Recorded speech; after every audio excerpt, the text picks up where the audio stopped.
But we have a couple of guests coming up tonight, so let's get straight to the conversation by welcoming to the show podcaster extraordinaire, Tony bloody Craig Renney. Kia ora, Craig. How are you, mate?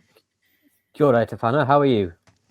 We is good. We is good. Well, we is good because we are obviously the superior sex today. It's been decided for us by Brooke Van Velden that we are, we're all good. You know, those chicks that are always complaining about stuff. Well, we didn't wake up this morning and have the temerity to have two X chromosomes. And as a consequence, we've decided that's the best place to be. Hey, so the plan for tonight is we have Craig on with us now. Craig, we're going to kind of want to talk numbers and stuff with you. And then Jan Tanetti is coming on. And Jan is the workplace and relationships, I think, for workplace spokesperson for Labour. So we're kind of going to talk to her about the people in the workplace and what this is impacting them. But I think, first of all, I don't know if we'll do the whole story because it's like 5 minutes. But maybe we will play part of the One News story. I mean, like, we know what we're talking about, but just gets everyone up to speed at the same time. So we'll start with that, and then we'll have a bit of a chin wag. It's been labelled a shameful attack on women. The government moving under urgency to overhaul the act that helps narrow the pay gap between men and women. Just weeks out from the budget, the Prime Minister says it's not about the money, but also states it could save the government billions of dollars. It's not about the money, but those helicopters that are going to cost us $1 billion, we need to find that somewhere. This is going to save us billions. And, all those other things that we can now pay women less, especially you teachers and you nurses. You'll know your place. Minister Brooke Van Velden says the current pay equity legislation is costing too much. The unions, meanwhile, calling it a dark day for women. Yvonne Tahana reports. We won't take it anymore. 5, 6, 7, 8. And this was fascinating. Hey, Craig, how long after the announcement were there protests on the step from the unions? Like an hour after it? It seemed incredibly quick. Yeah, about an hour and a half. It was organised that quickly. Everyone was clearly so upset about this proposal. I guess we can say of this government, they've learned how to unite Māori pretty much under one voice, and now maybe they're going to unite women under one voice as well. So, yeah, good luck for the next election, National. Well done. Equal pay. A snap rally on Parliament's forecourt today. When women's rights are under attack. Stand up, fight back. One minister drawing the crowd. What a horrific, disgraceful attack. Shame on Brooke Van Velden. Earlier, she'd laid out sweeping changes to the Equal Pay Act. I'm proud to support women at work. I'm proud to remove sex-based discrimination.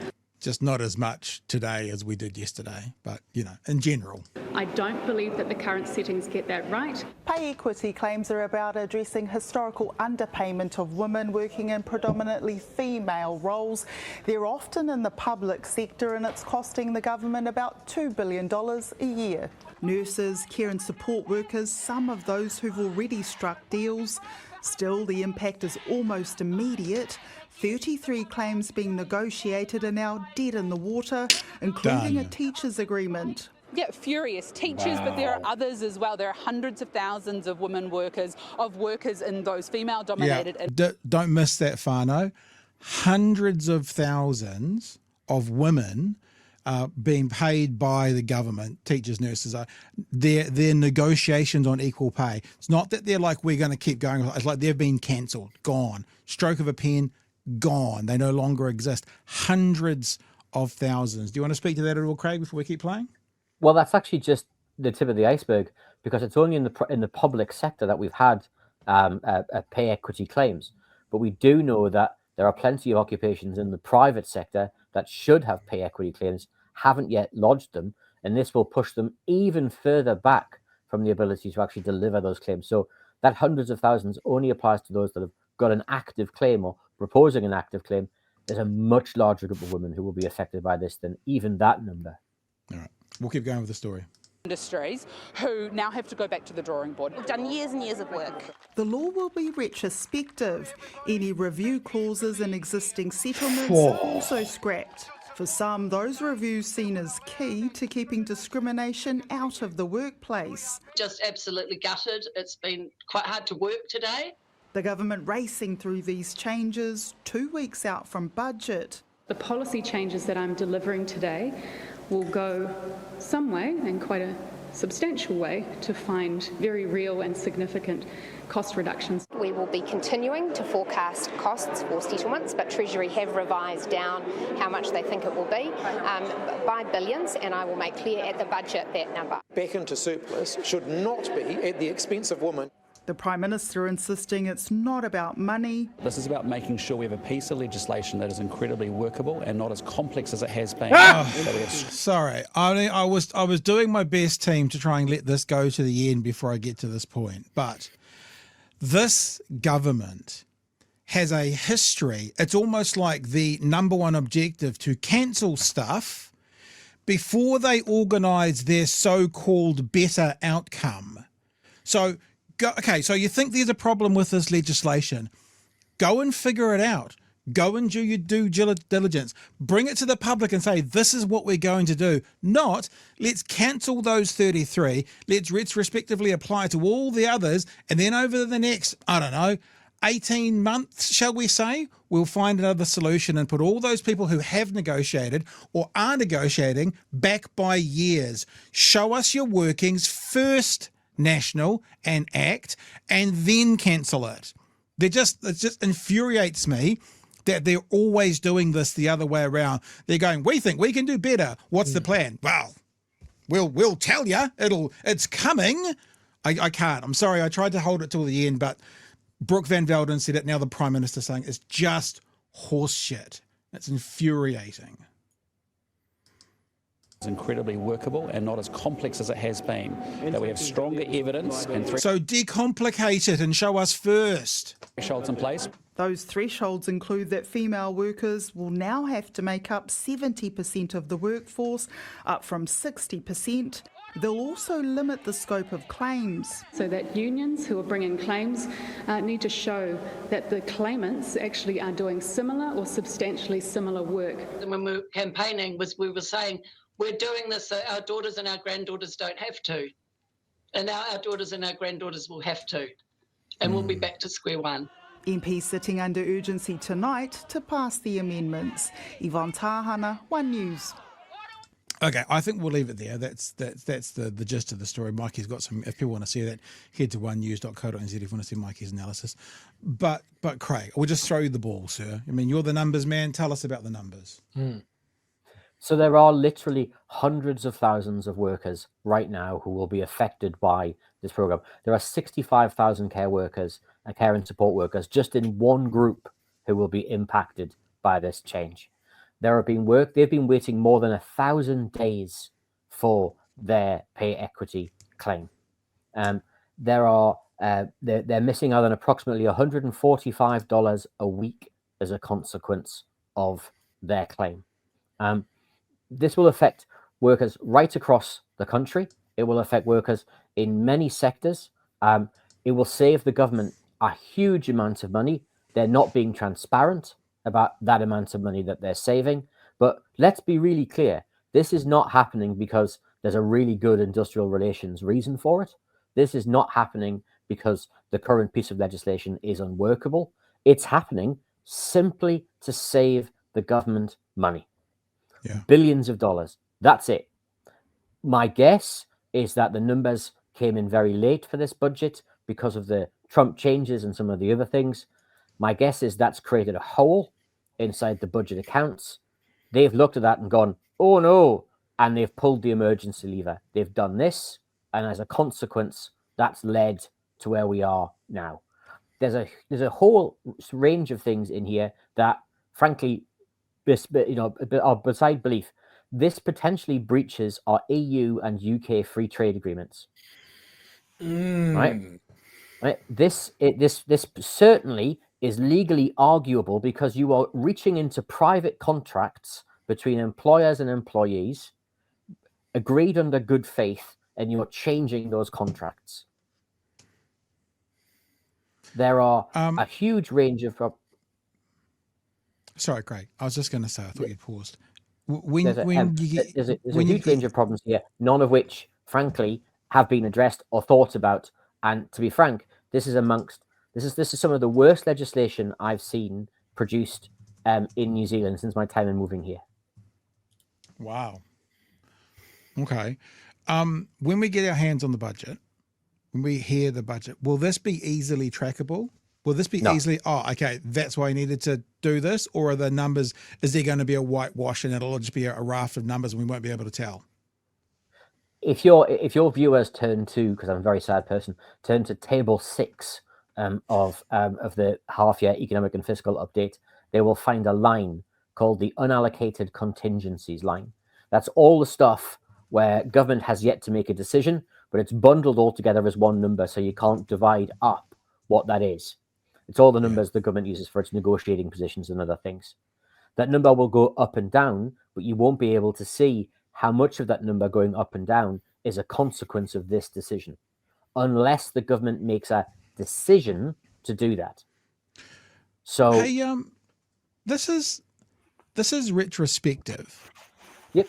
Does that mean practically there are some people who are going to be getting paid a higher number last week and they'll be getting their pay reduced for the following week if it's retrospective? Do you know what I mean? Are people's pay going to go down with this?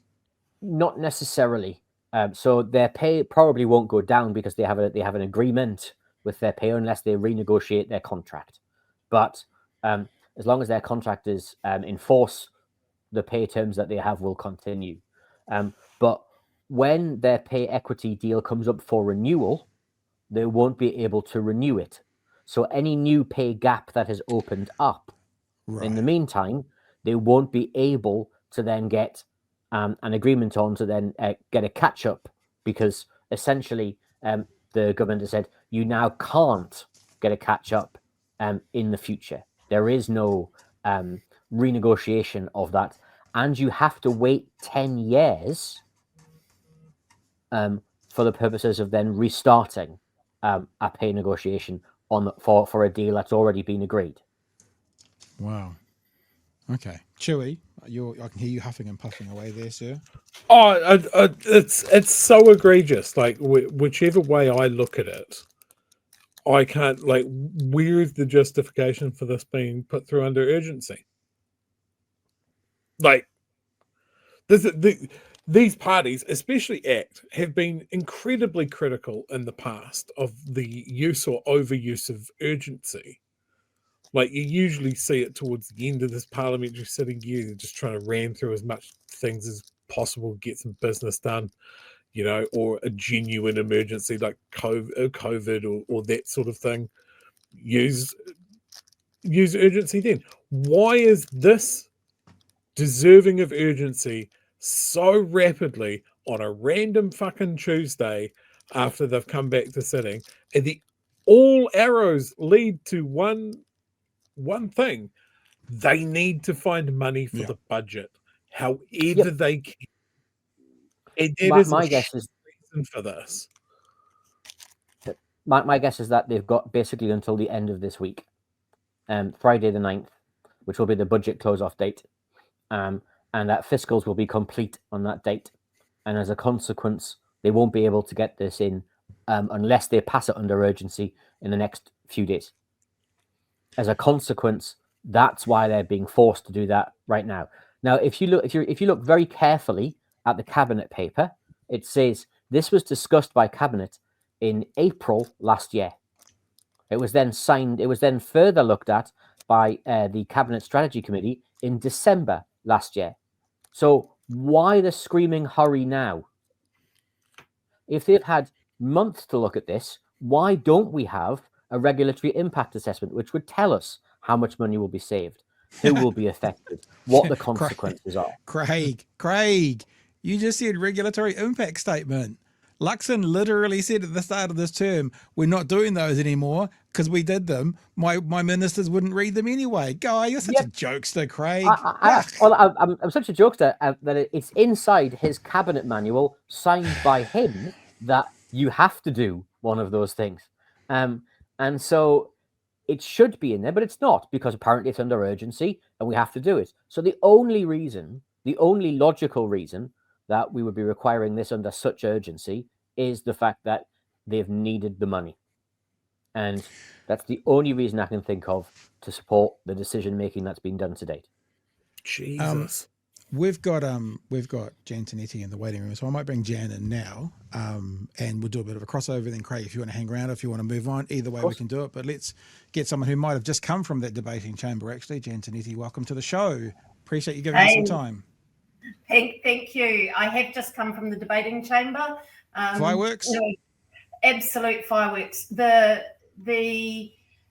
emotion is really palpable. It's right there at the moment. It's everyone. There's the whole Labour team is just about down there. We've got the majority, probably over 2/3 of our MPs have made it down, and just seeking the calls in the committee of the whole, because it is absolutely crazy that this legislation came through at around 11 o'clock this morning and no one knew that it was coming. And then such a big piece of legislation. I have to say, I was watching before I came into the waiting room, just as I came out of the house. I was screaming at the screen as well, because it's been a real day. And there's been so much that's made me angry of what this government has done, but this has tipped me over the edge. This is using women to offset their budget, and once again, women are paying the price. As Chippy said today, they are the sacrificial lambs.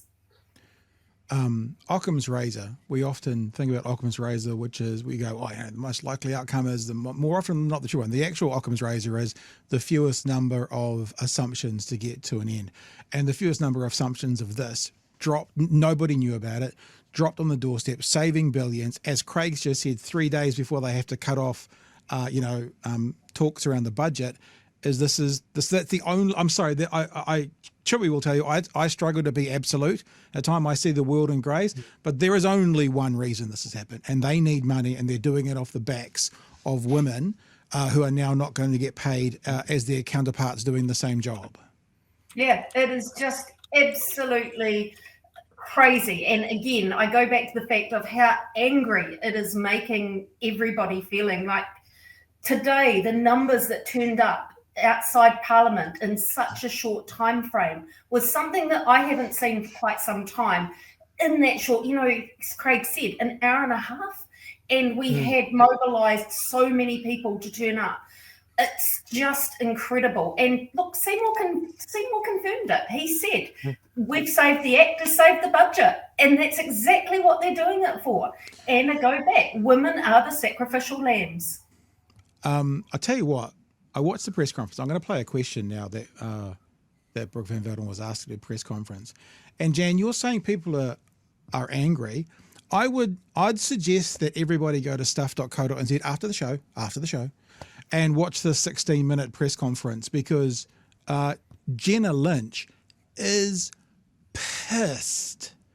The people asking questions in this interview are like, before anyone said tonight how angry everyone is, Jan, like I was like, geez, there's some real feeling in these questions from the journalists. Now I'm going to play you one, because this is the one that kind of most summarised everything for me as to how Brooke Van Velden is taking this. She gets asked, surely I'm paraphrasing, but surely the democratic thing to do would be allow voices to be heard in a select committee with this kind of massive change. And Brooke Van Velden's response is, well, I've always wanted to change it. The other thing that frustrates me most about this is Brooke Van Velden talks about I a lot. I think, I don't think, I this, I that. Look, I don't want to kind of age shame someone, but if I'm going to take advice from someone who is an expert in an area, they better have a few more grey hairs and a few more years under their belt than Brooke Van Velden. Because in this press conference, it's all I don't like. Not like the research says, thank you, Chloe. Nothing like that. It's like, I don't like. I think it could be better. I mean, who are you to say this could be better? I'll play this question, right? The question is, and the question is there, but I'm just saying it because it might be softer in the background. Shouldn't women be able to come and share their views at a select committee? That's the question. Why a select committee? If you're taking away people's ability to take these claims, shouldn't you at least give them the right to come to Parliament and tell you why they deserve to take the claims to the government? Well, there's a couple of aspects here. Firstly, I always suggested to government that this was an area of work that I wished to do. It was very clear also, however, that there are reasons why the government would wish to pass this under urgency. Specifically, when you're taking away quite a significant right of people under the legislation, which will result in significantly lower wages than what otherwise would have been the case, don't those people who are affected by that deserve the right to come to Parliament to try and change their mind? One thing I want to make clear is that we are not taking away anybody's wages. We are saying that settled claims still continue. There is a difference between collective bargaining, where wages should be sought and battled out for whether or not they've got those settings right. This is about gender-based discrimination, and we do not believe that the current settings are right. If you look at some of the things like review clauses, some of the review clauses have said that they would look at CPI over a number of years. I don't believe that's right. It should be looking at gender-based discrimination over years. And we've muddied the waters between collective bargaining and gender-based discrimination. Minister, how do you think that Christine Bartlett is going to react to you today? Look, I very much admire Christine Bartlett. I admire anybody who comes to Parliament or goes through the courts to advocate for themselves and for their wider community. I think that's quite a strength.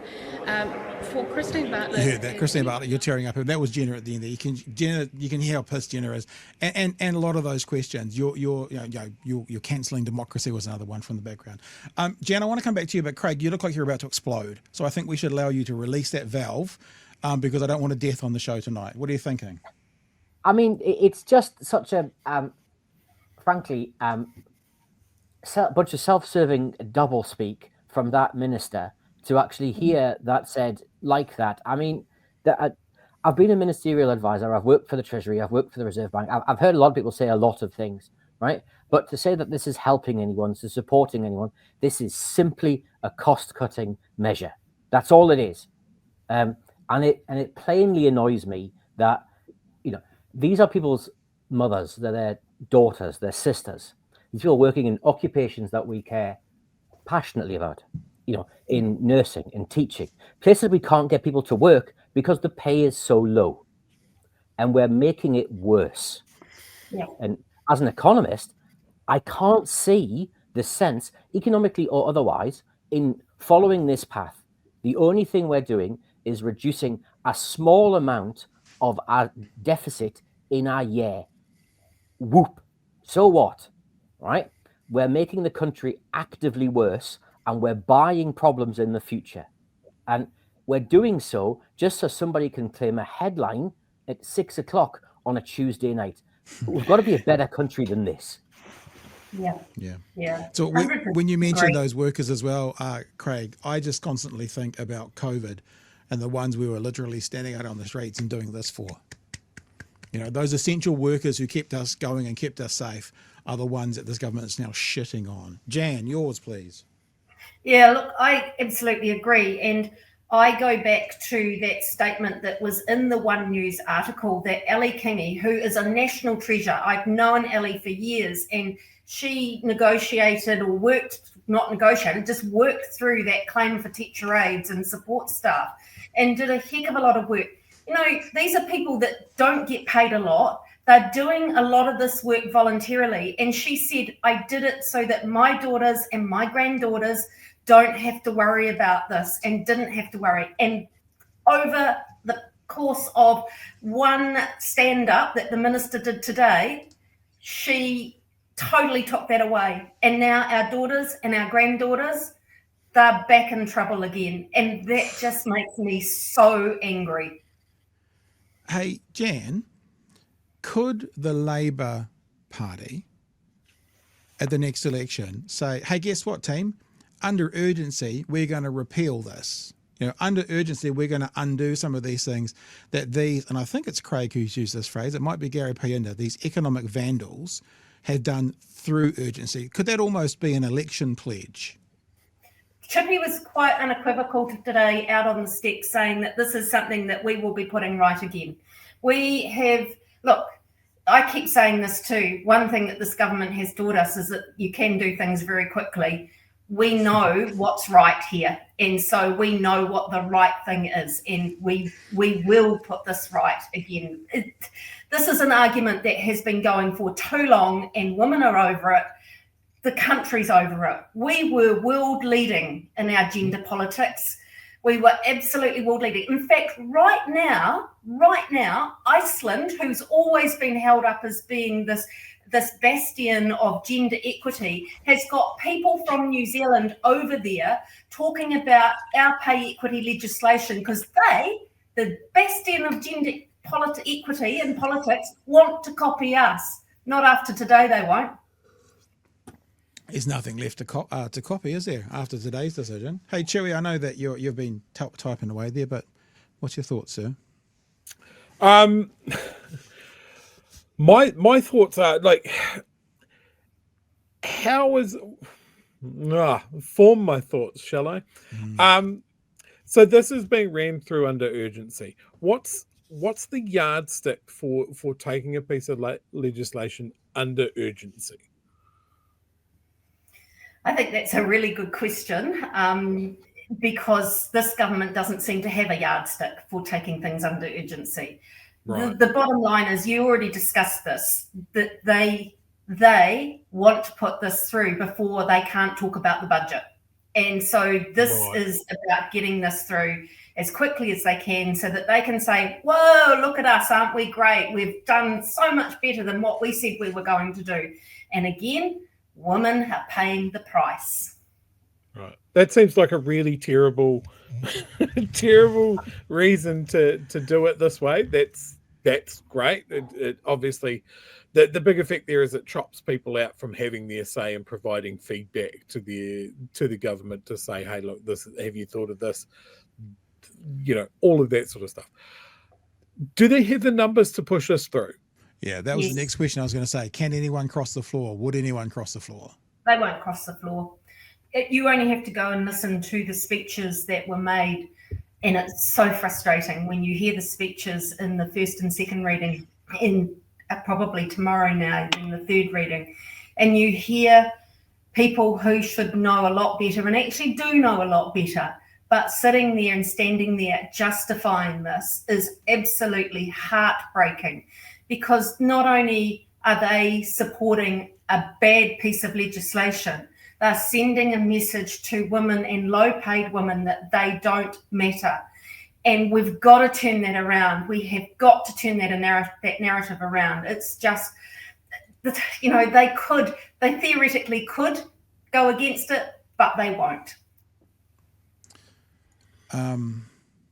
So the next best thing is anybody out there listening right now who is a New Zealand First voter, an ACT voter, a National Party voter, who cares about their daughters and their granddaughters being able to get paid for the work they're doing, then your vote next time around will be the kind of thing that'll see your daughters and granddaughters worse off and worse off and worse off and worse off. If anybody needed a reason to not walk the floor if you're an MP, but maybe cross the floor if you're voting, if you're just thinking, Labour, National, Labour, they're all kind of the same, and you've got females in your life, you got to remember this. We have to make sure they remember this. Jan, you have to make sure they remember this. We will, here on this show. I know Craig will. Because what else can we do? Because they've got the numbers. Other than make sure they pay for this decision and the plethora of other ones, whether it's tax breaks to tobacco companies, whether it's cancelling Smoke-Free 2025, whether it's getting us worse ferries for more money, whatever it is, they have to pay a price for that at the next election, which sounds on one level so defeating, because basically what it says is we've got 18 months for them to do whatever they want, but it might be the only thing. Yeah, absolutely. In fact, it's exactly what I said out on the steps of Parliament today. There's been so much that's been thrown at us over the last wee while. But for me, the straw that broke the camel's back was today. And we're going to join together, and we're going to be everyone that's really been impacted and angry about this, hold on to that anger, because that's important. Hold on to that anger. Don't have short-term memory syndrome. Hold on to it right through until that next election, because we have to join together and we have to defeat this terrible, terrible political agenda that they're putting into our country every single day. Craig, is there anything you'd like to leave us on, seeing you're our numbers guy?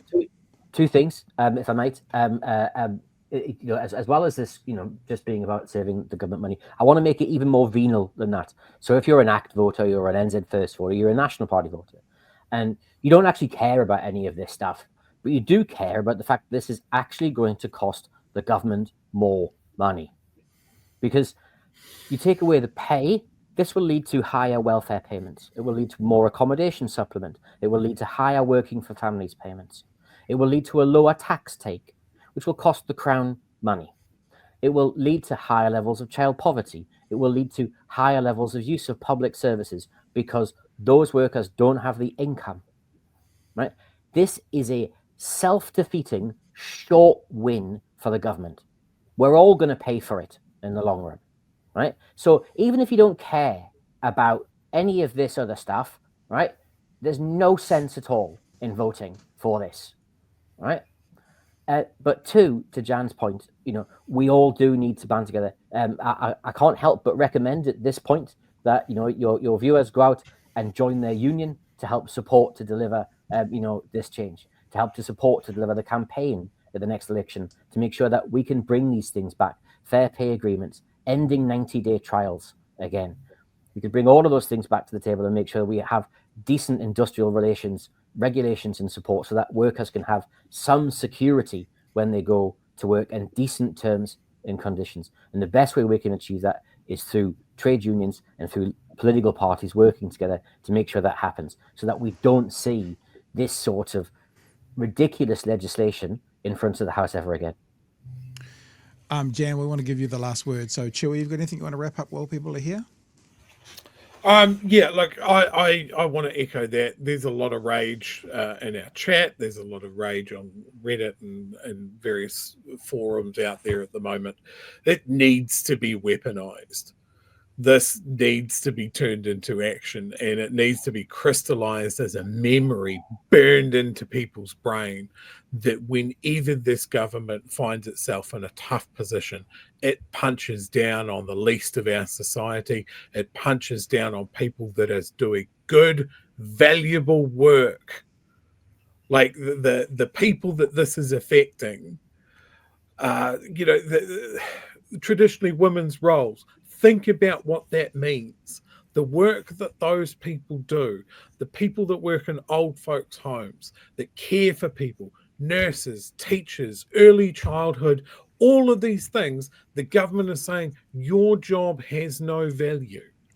At the same time, they'll turn around and look at some of the KPIs that are affected by those people's work, and mental health stats, they talk about how people are going into schools and they're not ready. Well, guess who's doing that work? Yeah. It becomes harder. It is a drag on our economy. It is a drag on everything that we do, and it is giving the middle finger to people. That's what this government has pulled out of its hat in a moment of panic. Remember it. And just before we come to you, Jan, we've got a ton of super chats. We'll get to you guys after we let Craig and Jan go, but there's one here I wanted to bring up just to make things a bit more depressing. Just in time for Mother's Day, cancelling the Equal Pay Act. This is a big middle finger to the working mothers from Broke, Vandal, Jandal, and the ACT Party. I wanted to mention one thing, Kiwi Bird, thank you for the super chat. Don't just lay this at the feet of the ACT Party, right? Christopher Luxon is the reason Brooke Van Velden can stand there and deliver this.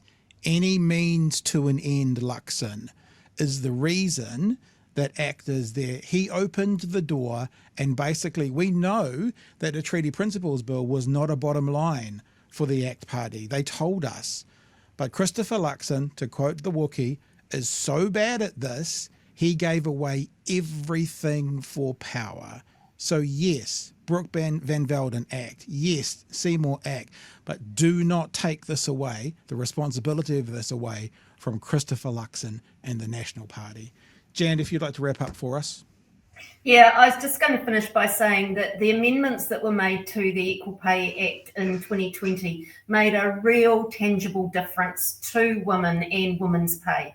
We had 13 successful pay equity claims that went through, and those women saw a huge difference, in some cases up to 30+% changes to their pay. Today, we've seen a huge step backwards, and we need to create a better world for our daughters and our granddaughters. And as Craig said, if there's one thing that you can encourage people to do is join your union. That's really good. Also, get behind the progressive political parties, because together we can fight this and we can make a difference, and we can be so much better and so much stronger in 2026 to win that election and put this right again. Jan, thank you for joining us this evening. Thank you for making yourself available. Go back and rip into them in that house there. Craig, thanks so much for joining us as well tonight. We might chat to you tomorrow night, Craig, because there's some numbers coming out tomorrow. We'll see how that pans out. Unemployment numbers tomorrow. Unemployment numbers tomorrow. All right. Thanks, team. Thanks, Jan. Thanks, Craig. We'll let you guys go and we'll get on with spitting some more shit at this government. All the best, team.